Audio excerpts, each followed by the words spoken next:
Welcome to today's episode of CLCI Live, brought to you by the award-winning and ICF accredited school, Certified Life Coach Institute. Sit back, relax, and enjoy today's episode. Hello, everybody. Welcome to another week of CLCI Live. In case you didn't know, it is International Women's Day.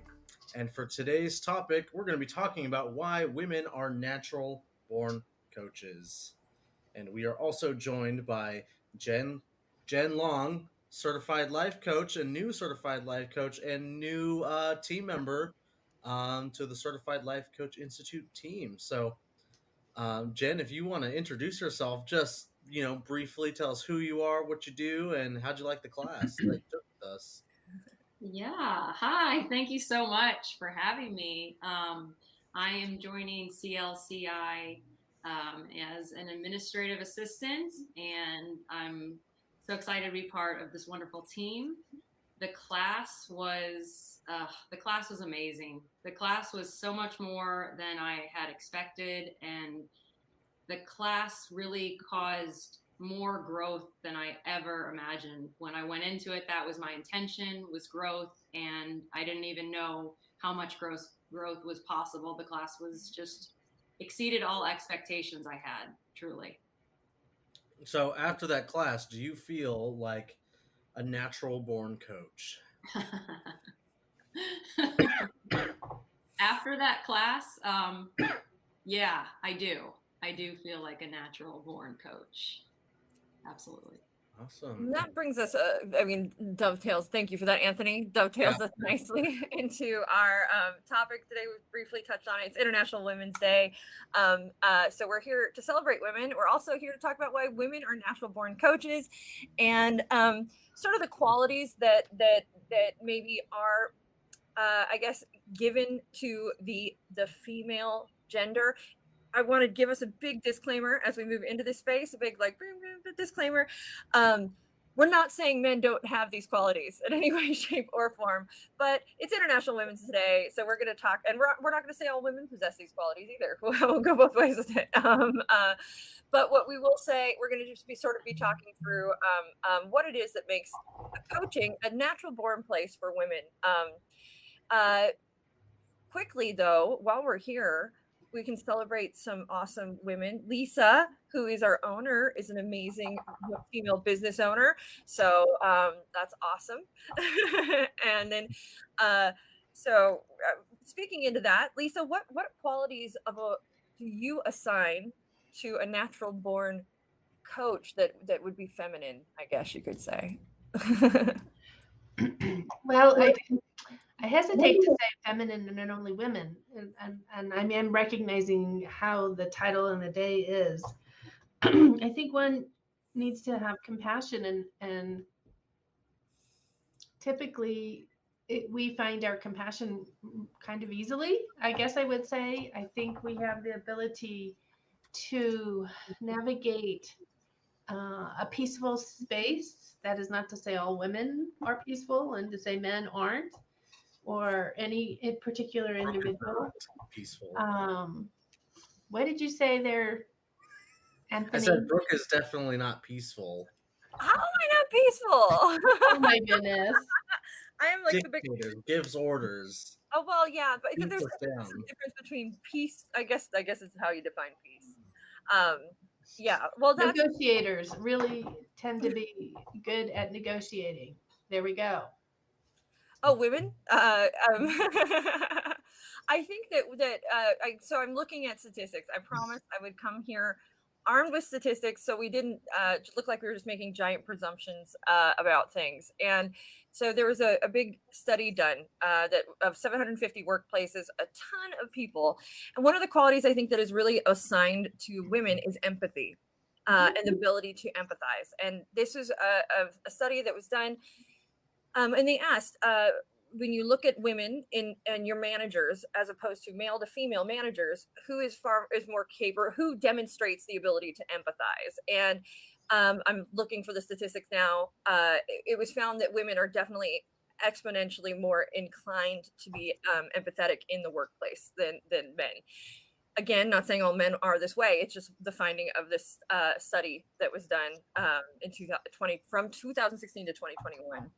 I'm pulling that statistics right here. We go. So the statistics are: if your manager is a woman, 31% are more were more inclined. 31% to provide emotional support. 19 in a man. This one's kind of close. Checking in on overall well-being. 54% male, 61% in women. So those that close. What's funny about these numbers is they're not too far off. They're only about 5% off in each case. So I think that that it's fair to say that leaders, being a leader, those qualities kind of have to. If you're going to be a good leader, you've got to embody all of those qualities regardless. It turns out we're not so different after all, you and It I. does turn out that. But you know what sucks though? I'm just gonna go here. You know what sucks when you look at like the percentages of managers, just not to be mean or anything like this, but it's absurd how many men, and it's of course white men are. So we're looking at in the high management C-suite, 62% of white men, 13% men of color, 20% white women, and 4% women of color. And so you can just see like how skewed it becomes. And that statistic, of course, it's much more even when you're looking at entry level, but it just gradually goes that direction. That being said, we've come leaps and bounds from where we once were with regard to opening up. So this concept of leadership, I think, does come into play a little bit with coaching, even though it is kind of counterintuitive at the same time, right? So how does being a leader make you a good leader, make you a better coach? I'm curious. How does a good leader make you a better coach? I think being a coach makes you a better leader. I think the other way around. I think the ability to listen with the intent of hearing versus listen with the intent of correction, listen into really more speak your mind versus hearing what others are saying, being more mindful into listening creates that space for a leader to really hear what's going on, or an opportunity to hear what's going on and make adjustments based on not only what the leader thinks, but also based on the feedback that one gets from all participants. So that's why, I think that coaching leaders who have coaching skills do a lot better. That not only that, the employees that work with them tend to be more happier because they do feel like they have a voice, they do feel heard. I was reading an article earlier today as we were playing around, seeing what different terminology and information we could find on this topic. I was looking at South Korea. And South Korea reminded me what I was reading of, like the 1950s for us. And that 1950s where that Korean female who had the ability when they were in their 20s to step up, when they went into their 30s, it all declined. It's like they were over the hill in that space. And the male counterparts, when they were in their 30s, that's when they took over a lot of the job placements. There was a 2-year stint that the males are required to do military, what's the word I'm looking for? Be in the military for 2 years. And so that's where that lag seemed to occur. But I thought it was interesting because I thought South Korea was much more progressive and more friendly with women than that. So I've just a bit of information. Hello? I've watched Parasite. They're not as progressive as we would hope to be. Yeah. Brooke, you mentioned earlier about empathy, and women seem to in the workspace seem to possess a higher percentage of empathy, like in terms of female managers. What I wanted to ask though, and I know the answer to this because we talked about this in an early life, but I'm going to play dumb for a second. Why is empathy even? You have to play it. I'm just kidding. Yeah. Oh, Thanks, Lisa. But boom. But why is empathy even a factor or important in coaching? Why does empathy in the workspace, how does that translate to empathy in coaching? Why do we even care about that as a coach? Jen, maybe you have the answer to this question, having taken level 1 with us. Oh, she's frozen. She's frozen. Oh no! Right. Oh, there she's back. She's back. Okay. Well, you guys froze on my end, so I don't know what was happening there. So empathy, for me, it's part of who I am, and I think what characteristic drew me to coaching ultimately. Just when we were talking about, why women are natural born coaches, just the idea of holding space for someone with empathy without judgment, to me that's such a nurturing act. And so because women tend to be very nurturing, I think it comes fairly naturally for a lot of women. Some men too. I mean, Dan seems very nurturing to me, I'm just going to say. Agreed.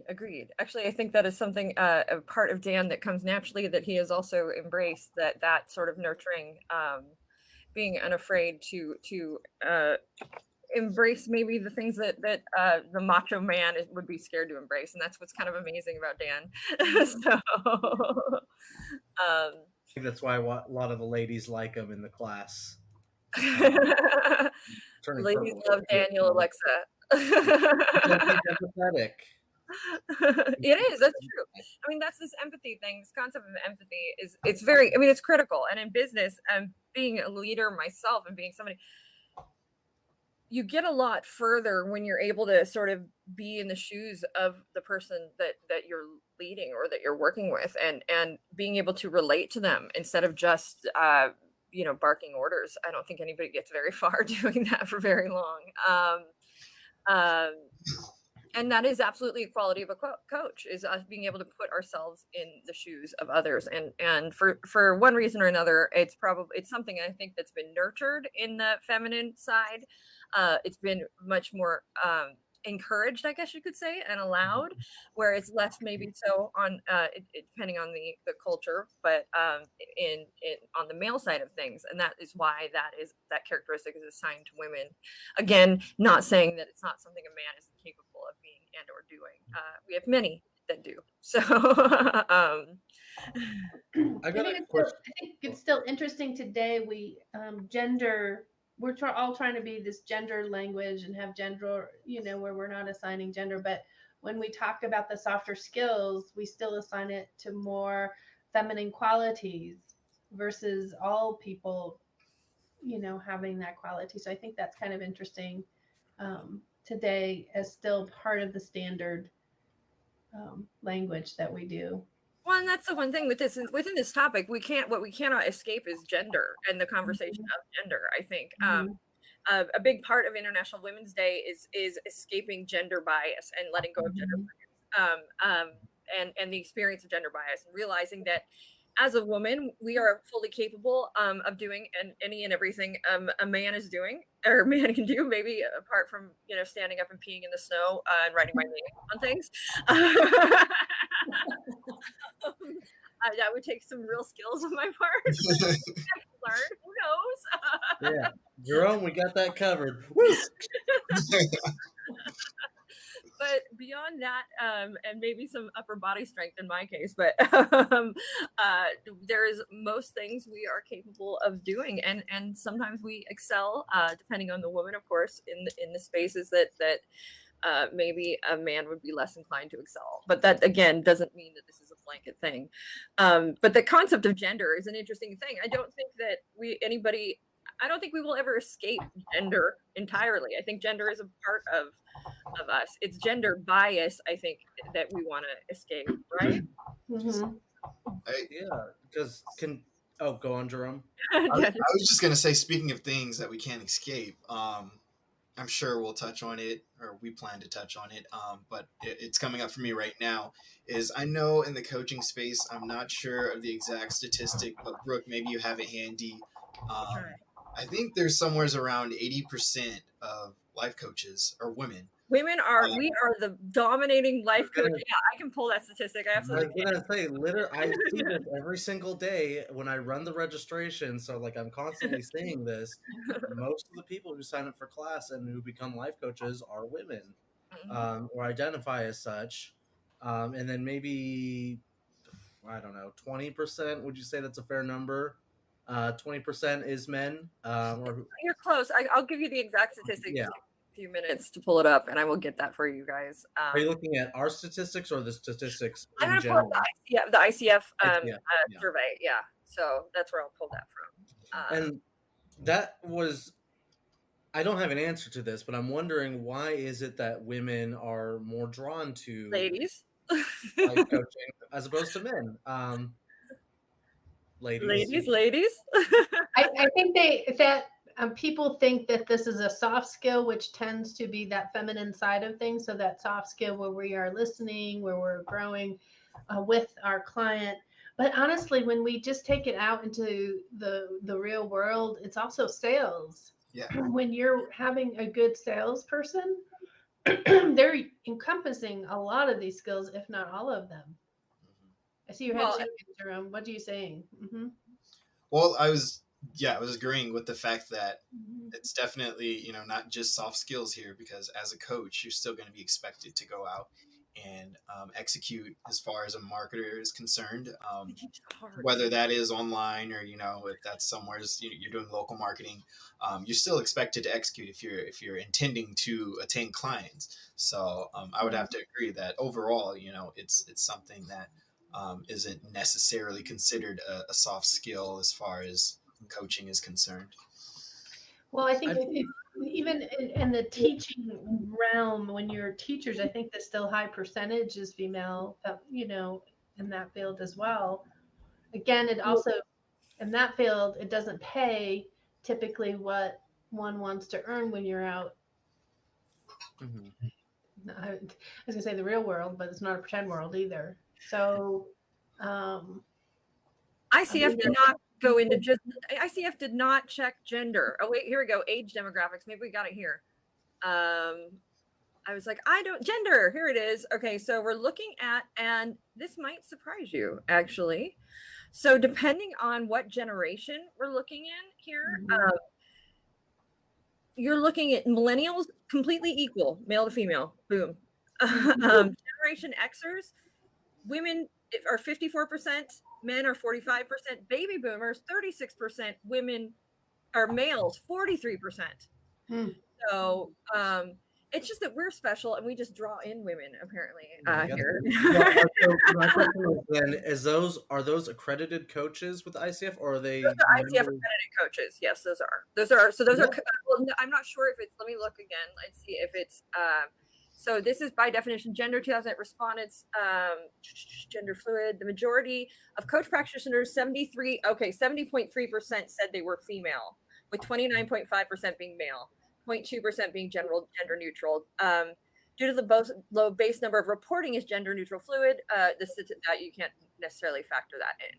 The 70% female share in 2009 represents an increase of 3%. So it's increased 3% in women since then. Or no, I'm sorry, in 2015 it was at 67. Now it's at 70. So it's increased with more women. Between 2015 and 2019, the female share rose across all regions. So more and more women are flocking towards coaching is what we're learning. So I guess it was just because the way it's broken down there, it works out to 70%. So, yeah. So this is a hypothesis, not this is my armchair opinion as to why this is the case. Brooke, you talked earlier about how in business, and we're talking about corporate structures, most of the managerial to C-suite level roles are men, correct? Yes, they are. So if you are a woman and you're going into the workforce and you see the general trend where that's the case, there's this glass ceiling ahead of you, would you rather try your best there and you're skilled you're knowledgeable, you have experience, but you're not getting any sort of traction that you want? Or would you rather go out on your own and be an entrepreneur, or start your own business, or become a life coach? And so this is my hypothesis again. Most women are seeing what's in front of them, the options. They're choosing what's going to be more profitable and what's better for them in the long run. So they're not stuck under this glass ceiling. So I, I that also might be a reason, but I'm not too sure. I'm gonna go completely non-PC here. Are you ready? All right. PC alert, non-PC alert, non-PC alert. But if we're looking at women versus men, women typically, throughout history, men are the hunters, women are the gatherers, right? Where that we innately we have children, we nurture, we raise the children. These are the just of course grand sweeping statements I'm making here, but in that realm of nurturing and caring for another human being, we nurture skills within ourselves that are inclined towards caring and nurturing for other people and people outside of ourselves. And I think that this is a space where women go, okay, wait, I am good at this. I'm good at caring for others. I'm good at helping others. What can I do with that skill set that I have harnessed, and that I've been harnessing for years and years? I've been helping people. I've been talking to people. I've been, as a woman, that is something that we do. And I think that this is a natural space for women to find themselves in, because boom, they're taking that natural skill set that they've harnessed as being a mother, as being a sister, whatever it may be, and bringing it into a place where they can actually monetize it. Mhm. Am I crazy? Is that too out there? I mean, that's a good working hypothesis, I think, because you're already, whether you want to or not, if you are a woman and you're born as a woman, people are putting expectations on you of how you should behave and act. And some of those will translate to skills, we talked about those soft skills and talking to people, interacting, being empathetic and a good listener. And then with the advent of coaching, which I don't know when that really took place, in the 70s, 80s, we started to monetize those skills. And it turns out we had, about half of the population who was already good at that skill set that's required for coaching.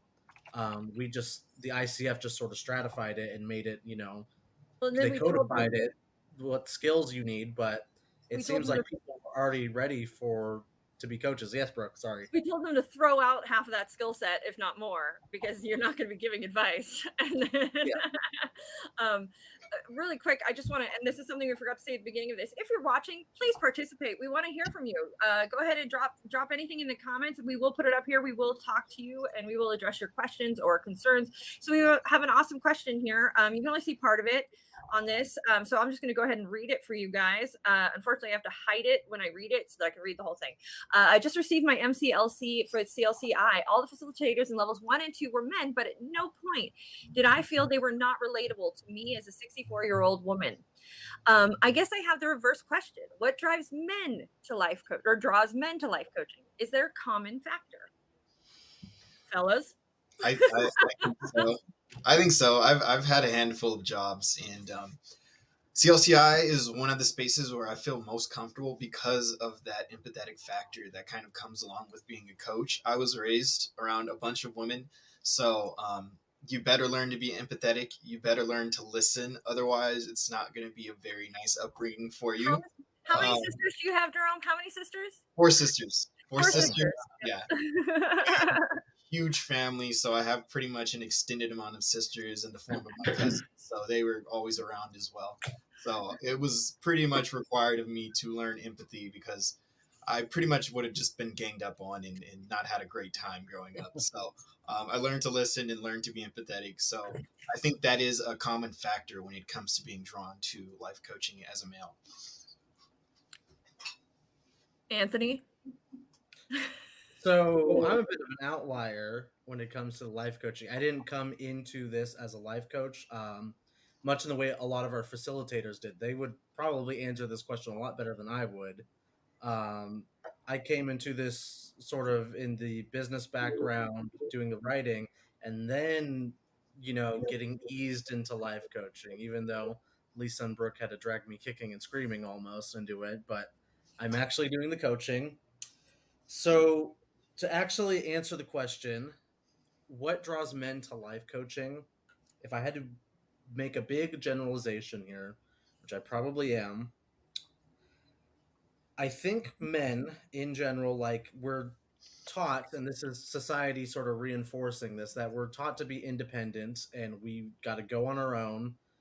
And perhaps, we men have had enough of working for some other guy for a living. And it just seems to be the natural inclination to be like, well, I want to start my own business. I might as well take the skills I'm already good at. What is it? I talked to a man the other day who owned a gym and he wanted to start coaching within his gym as well. And he was turning his skill of owning a gym, fitness instruction, and turning that into coaching. That's what I see a lot of men typically. They take their pre existing skill set and they're phasing out of the career or corporate structure into owning their own business as a coach. That's kind of what I see, but that's probably not, the full picture. That's just kind of what my little tiny picture. As the resident non-PCer, I'm just going to throw some things out there really quick and see how we feel about them. So Okay.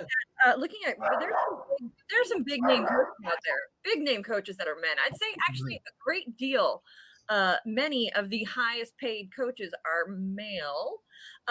If we're going to talk about gentlemen like I want to do it in like pig Latin, Tony Robbins or something like that, I don't assign empathy to him really as a quality. What is it, do you think, that draws somebody like them into this realm? Money, lots of money to be made. Yeah, I would say he's a great marketer. He's amazing at marketing, so that draws him. I'm not a huge Tony Robbins fan, so I haven't actually went ahead and actually looked at some of his coaching, so I'm not exactly sure how he is in that realm. But I do know for a fact I can't escape his marketing. So I think that's a huge part of his allure when it comes to actually. But I think also space. If you look at him and you look at his background, and his marketing's out of control good, by the way. If you look at him and his background, he comes from a place that's sort of he's got some fame behind him. He's got some celebrity. So he was able to leverage that celebrity and bring it into another major business instead of just leaving, the career behind, I believe his football career behind. He did act a bit too. And then he was figured out how to monetize, the skill set that he had, which is interesting for sure. But it's definitely a different space, I think, than what a lot of women come into this space expecting or aiming for. Jen? So yeah, something that's coming up for me with this is, as a new coach, I so far feel that coaching is it's intimate, and so for me, I'm not afraid of that. I'm good with that, but I sense that might be something that men aren't as comfortable with, or maybe have a little fear of. And so my question to you guys would be, what is that like for you? Did you have any sort of fear of that intimacy, and how did you overcome it? I could say, as just myself and as a guy, I don't like intimacy. It makes me very uncomfortable. I don't necessarily want to get in the inner world of a stranger that often, and it's tough. But once you're doing it, it's easy, because when you're a certified life coach or master certified life coach, you know what questions to ask, and the conversation begins to flow naturally. But there's that barrier on the outside when you're not doing it. It's like, oh my God, I got to talk to a person for a whole hour. I'd rather not do that. I want to put my head down and just like do busy work for an hour. But once you're over that, it gets easier. And it's not as bad as you think. And you don't have people, spilling their hearts out to you. It's nothing like that. You're just asking questions and they're providing answers. And then eventually this relationship forms before you know it, like the coach-client relationship. Unless you're coaching me, I for some reason seem to like cry in every coaching session I go into. I'm like, man, is it bad? Are you as a coach or are you being coached? It's me being coached, not me Oh, coaching. okay. No. That'd be very funny if you were coaching someone and then you started crying. No, not the case. Not the case. I'm the same. I'm a crier in the session for sure.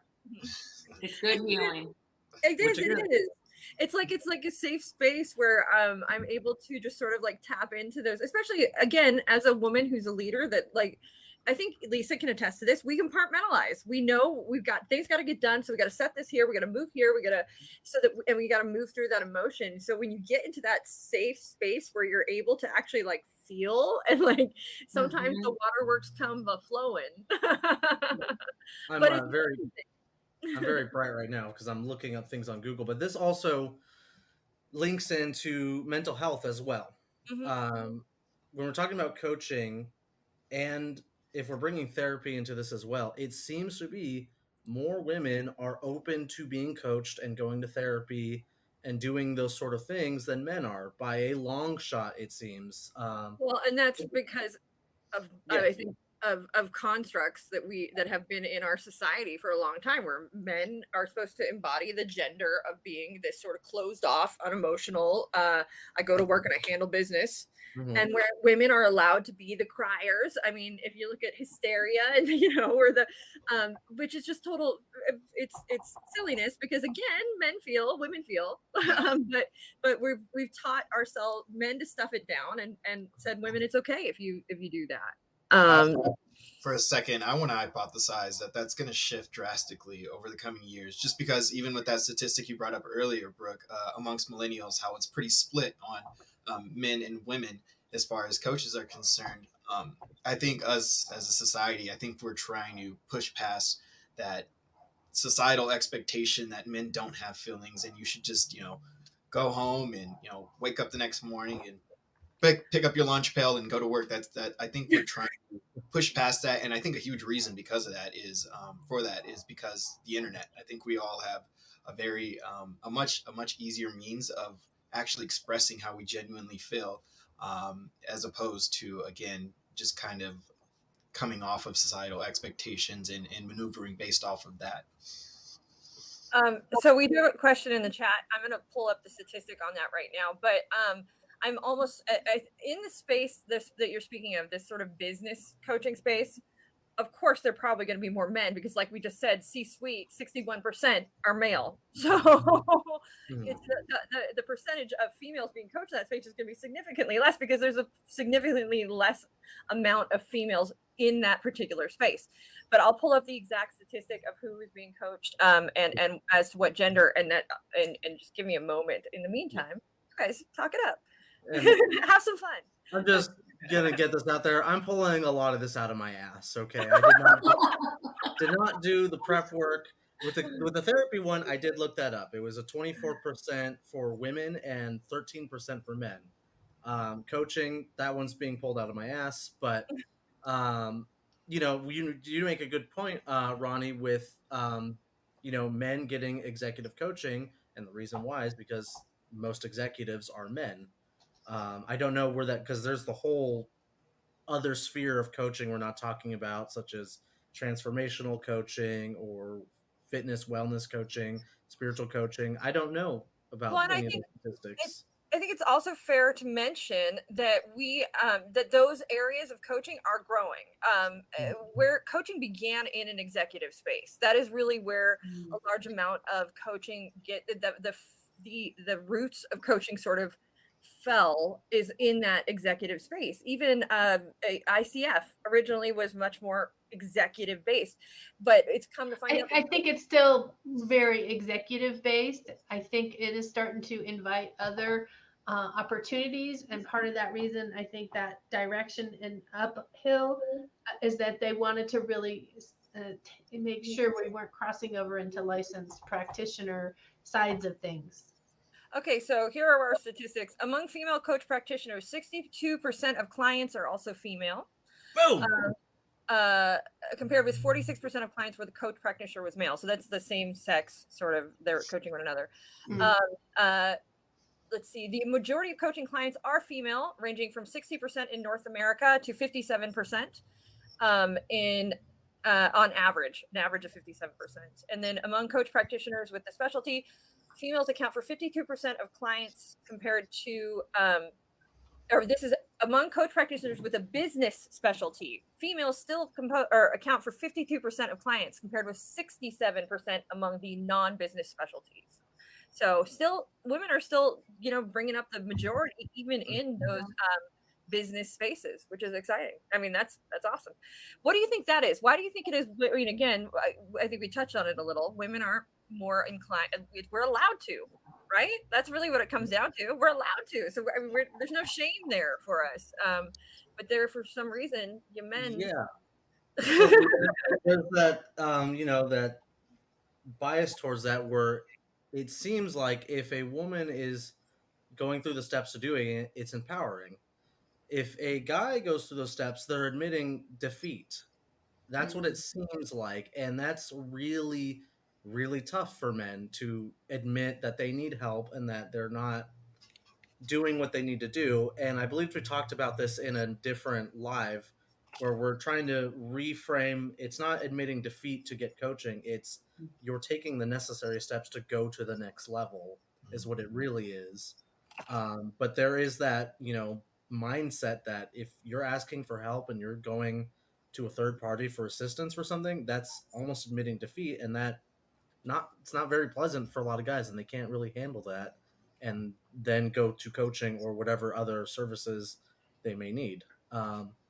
There's that really old stereotype of, men don't ask directions when they're lost driving around the city or something like that. No, I don't. It's true. Yeah. I don't. I don't either. I don't either. Well, we all have GPS now, but like I'll get like really stubborn and be like, I can do it on my own. Well, if somebody tells me they know a faster route, I'll ignore them and go on my way. And then as well, we'll drop the ICF study in the blog that we're going to be writing to, just to back up all this information. Yeah, I have to look at the how much we can share that because we paid for it, so I've got to figure that out. But I know that we can at least like screen snap out bits and pieces of it. I just have to read what the rules are with regard to sharing it. But yes, for sure, we will give you definitely links, ways to this so that you can make sure that our statistics we'll are pirate it in air. So we've talked about empathy. We've talked about the emotions and the intimacy, the being willing to, get in there and get in touch with our clients and all of that good stuff. And how that's a more comfortable space for women, probably because we're more comfortable with emotion at the end of the day. Now that's what we're all this again is predicated based on what's been going on and what the vast majority of things have been in our past. Are we to say moving forward that we cannot break through these gender, biases, these gender, I guess, roles and sort of be whoever we want to be? That's kind of the, I guess, freeing and amazing thing about even, I think, with the advent of pronouns and using them and things of this nature, right? We all have to pause for probably the first time in a lot of people's lives and ask ourselves, am I a woman? Am I a she, her? Am I a he, him? And actually take that moment and ask that question, which is maybe not something everybody's done, right? But it's an interesting space where you can go, okay, wait, maybe I can reimagine who I am right now. Maybe this isn't right for me. And I think that that's something that's very cool for people. And I think it is definitely, as Jerome said, an indication that we are evolving maybe outside of what the societal norms have been for a long time, which is kind of cool.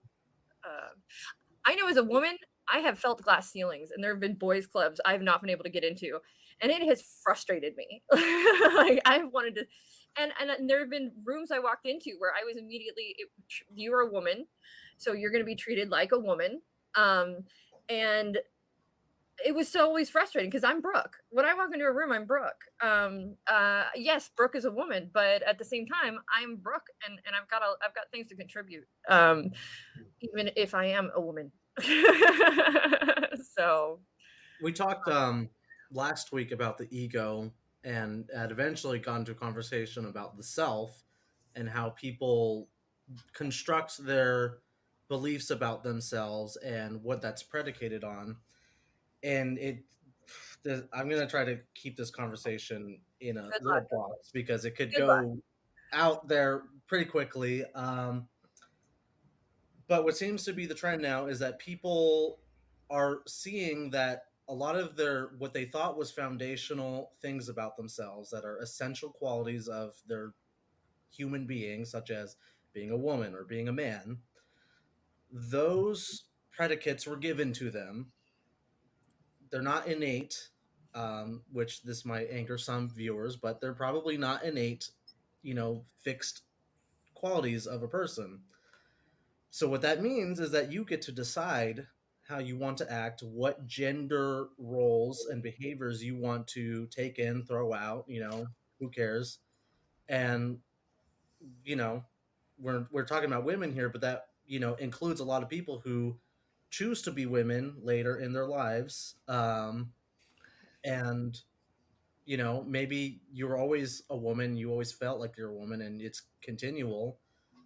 Um, but now the option becomes you get to choose, or we realize that the option was always there. You get to choose what qualities of a woman works for you and what others you can just toss in the trash. And you're talking about, Brooke, a lot of those qualities were given to you and you Yeah. were told that you're a woman, so we're just going to put you in this box here. And Fortunately, you are throwing that out. I was a tomboy. So like my dad did a large part of my raising, and he was a punk rocker, and there was there was no being girly in that space. Like that didn't exist. So it definitely, again, made me a giant tomboy, which always made me feel a little bit like I didn't fit in. And I really became more feminine much later in my life. Like that's when I sort of embraced my femininity. But when I was younger, I was a tomboy to the nth degree. And I still to this day, if a guy is doing it, I want to do it. Like, don't tell me I can't. Like, I want to build things. I want to be a carpenter. I want to, I do everything a guy does and do it as well as I can. And that's just built in me. And I guess it's that part of me that goes, as soon as somebody tells me I can't, I want to prove that I can. Right. And that's what's frustrating, I guess, for me, but was always frustrating for me growing up, is when I would hit those "you can't because you're a girl" moments. I'm like, no, I can.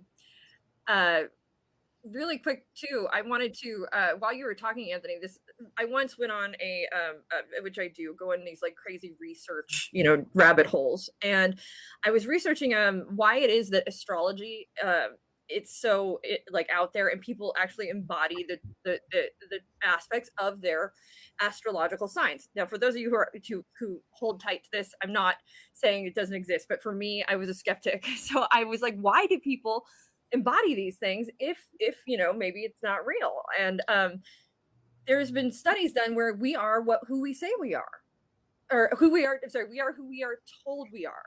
So they've done studies where they put men in a room and they tell them they are one thing for over and over and over again, and women, they're another thing. And so you could put the example is you put a group of men in a room and tell them they are empathetic, give them every feminine trait, and just tell them that's what they are, and eventually they will start to embody those characteristics. And you could do the same with a group of women, tell them they're manly, tell them that they're doing that, and eventually they will start to embody those characteristics. So we are very much who we are told we are from growing up, from birth. And so that's what's interesting is it's those stories we tell ourselves, right? The stories that we have from childhood. And if you just start telling yourself a different story, you can be whomever you want to be, which is just, again, I think very cool. So that came from astrology, yes. I was trying to figure out why I related to so many things about my astrological sign, but I didn't lay claim to the actual being born on a certain day at a certain time concept. So and that rang true for me. So I can pull up the study on that too if anybody wants that as well. We have about 10 minutes left. I feel like we've got to talk more about ladies, shall we? How about this? How about let's all share? You're done talking. You don't talk about women. How about we all talk about maybe a woman that we look up to, or an awesome woman that in history, in our lives, and what characteristics she had. Well, you guys on the spot. What is it, like Hedy Lamarr back in the day? She was very, very smart lady, invented some things, but never really got spoken about. There's so many. Who else? As everybody's typing away, looking up different women, there's Yeah, we're What's all Yeah. There's this thing I subscribe to on my Facebook where I get, oh yeah, Oprah, Michelle, Obama, all of them. But the one I'm subscribing to goes towards the history of women and the history of all women. And mine tends to be the attraction of those that worked in the science field and save people. I'm gonna put the fellas on the spot. In my cheat, easier here. I'll make it a little more difficult on myself. I won't say my mom. Yes, you will. You already did. Look at you. She absolutely counts, but I'll She's go amazing. with my one of my oldest sisters. She, the characteristic traits that I admire in her is her perseverance. She is someone who I feel just time and time again when she gets knocked back down doesn't allow it to really rattle her too much. She always finds the she looks at things in a glass half full type of manner, to the point where I admire and I try and embody sometimes when I find myself kind of knocked down. So her definitely, she's someone I can talk to whenever I have anything at all. I'm very vulnerable with her, and I appreciate her for that.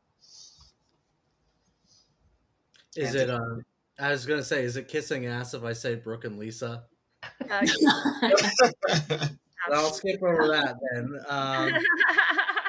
My mom as well. I mean, she was like the main breadwinner for the house for a long time, and then she, was when I was, I don't even know, 10, 9 or something like that, diagnosed with multiple sclerosis, and just like manages to like push through it, live a normal like everyday life, and still provide for us. So I never really had that even conception of like, the man takes care of the family, the woman does other stuff. It was always in like growing up. It's just like, oh yeah, like it's just totally normal to, have a disability and also provide for the family. And, that's what my mom does. So that's that. And then I guess Michelle Obama's a boss lady as well. She's great. Just looking at the comments. Yeah, I agree. Mm-hmm. Anybody? Jen? Yeah, I can go. I'm not prepared at all, so it's whatever. I wasn't either. So of course, my mom and my grandma. I feel like they don't even realize, how much they've impacted me and how much they've really done. And I hope that they do, especially now that I'm a coach, because they've been part of that journey. I'll expose a little bit of my personality here with this woman that I admire. Oh no! Oh no! Oh no! What's the punchline? What's the punchline? Oh no! I froze. There you are. We're not suspense. Okay, there's a storm here. That's why. Okay, so yeah, so what did you hear up to? We heard leading up to the personality, and then you're about to say it, and then froze. So I'm just gonna go for it. I totally admire the late comedian Joan Rivers because she had no fear, and she said it all, and she didn't care what people thought, and she found humor in the darkest things. And there's just something about that I'm just like, that's special. So I know, not everybody loved her probably the way I loved her, but I was a fan. You reminded me of an actual famous woman that I like a lot is Joan Didion, who also has multiple sclerosis. I find her to be a terrible bore at times, but she has a very sharp wit and personality. And reading her books, like growing up in California in the '70s, and her essays was just, she had a lot of great insight as to what was going on in the counterculture era. So, really like Joan Didion. Brooke, bouncing it to you. I have no women I look up to. None whatsoever. Okay. Would it be cheating if I said Lisa? Who I actually in fact do. So there are, I'm going to just say outright, I give so much respect to any woman in business, that any woman that has set out to create her own business and has done it with any degree of success. Blah, blah, blah, blah. My mom was a huge role model in that space. She was an amazing businesswoman, and she worked a lot, but she was just kicking down doors and taking names, and nobody, I mean, sort of unstoppable when she was in her prime in work. And that was something that actually I do look at and I do embody. I've also had all of my mentors have been female, and they've all are absolutely women I look up to, and they taught me a lot, and they taught me a lot about being confident, I would say, and about letting go of the insecurities that come with being a woman, I guess, or come with being human, and just moving forward, and then always pausing. And I think one of the greatest lessons taught to me by my mentors were to stop and first ask myself what my role was in anything that I'm doing before I go and accuse others. And that is something that I carried with me that was very powerful, and taught to me by my mentor, Laura Hanneman. We'll give her credit. Beyond that too, women in history, I think that okay, I'm just going to go Madame Curie, awesome woman, and to be in the sciences and to I mean, that's badass to me, especially even back then, which is funny. My great grandmother, who I never met, but she had 2 doctorates, and this was in the early 1900s, and for a woman that's fairly impressive, especially then. So that was sort of something drilled into me. You can do anything. But I again, any woman who's achieved any kind of success, and I'll even, who one of my favorite role models growing up, you might think this is funny, and sort of in the vein of Joan Rivers, but different, Madonna. I love Madonna growing up. She was a trendsetter. Like, she could go, and she went by one name, but she was like, again, a woman who's completely willing to just be herself and embrace whatever. And I loved her growing up, for sure. And in that space, I tend to like weird women and weird people, so you probably don't want my examples.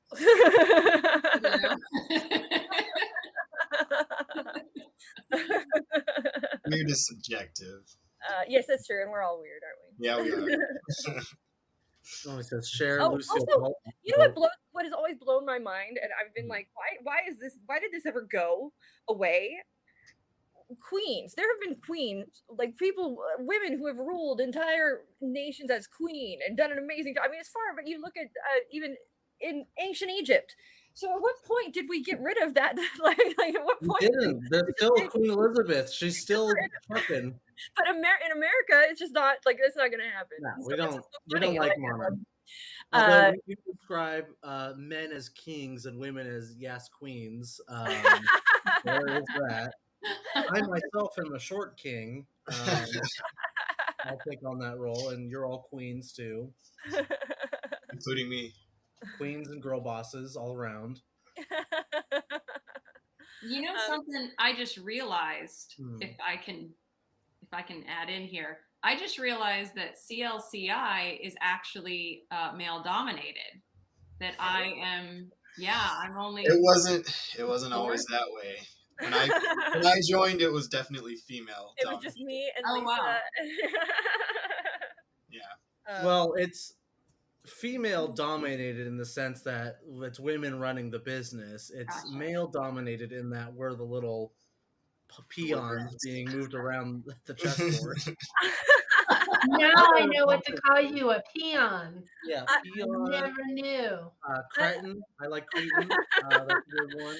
I also think though it's fair to say though that once you get to know the folks, the men that work here, just like Dan, all of them are very much in touch with their feminine sides. So and that's I think apart from Anthony.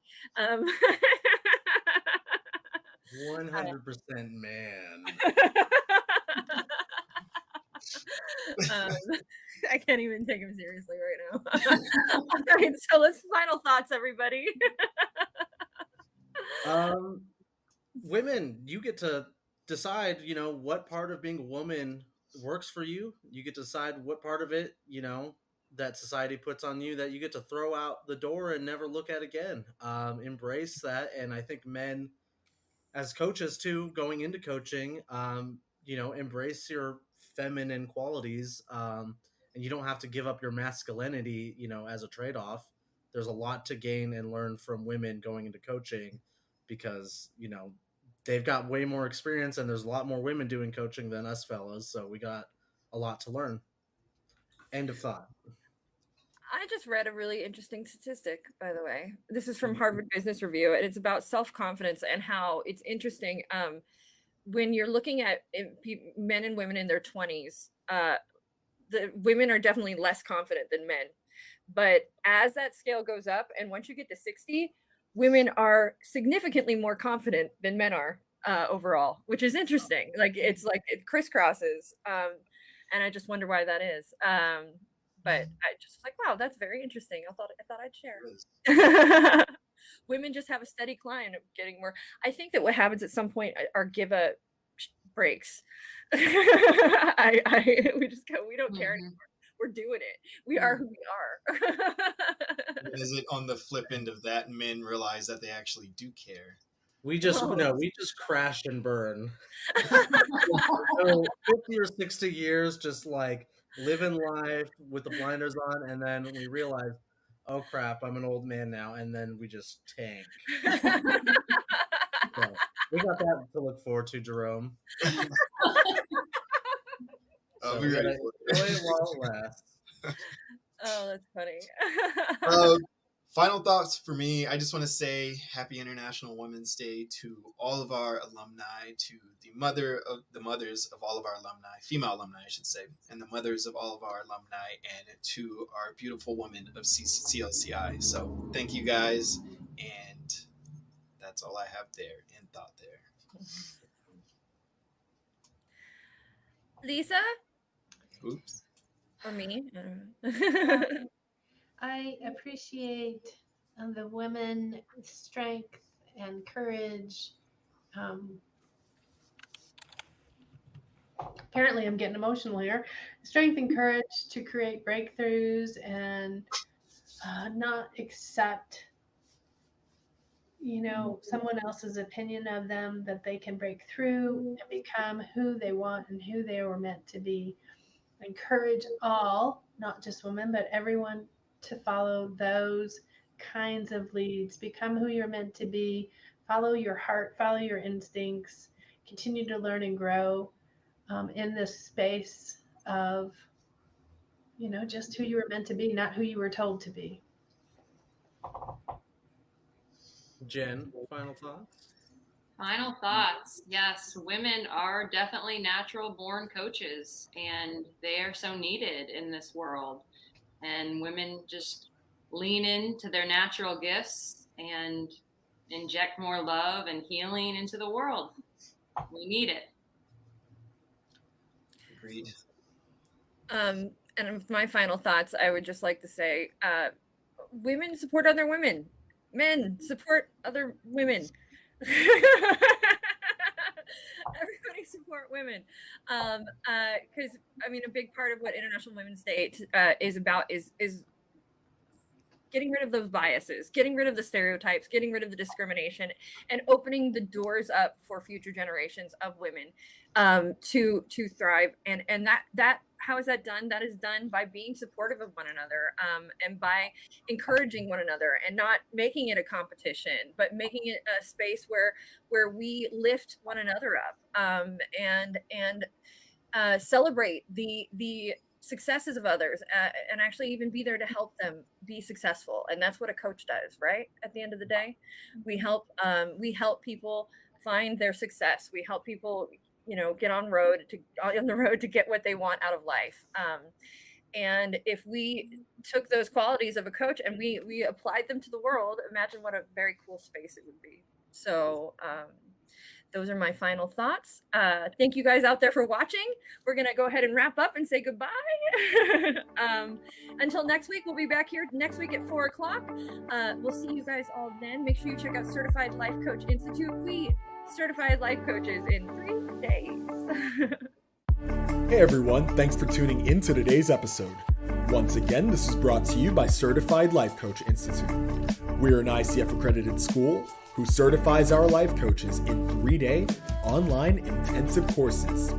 In addition to other podcast episodes, feel free to check us out every Tuesday at 4:00 p.m. Pacific Standard Time on YouTube or Facebook for our CLCI Lives, where we get together and discuss various topics that are centered around sharpening your skills so you can become a better certified life coach. For more information, feel free to visit us at certifiedlifecoachinstitute.com. Until next time, be well.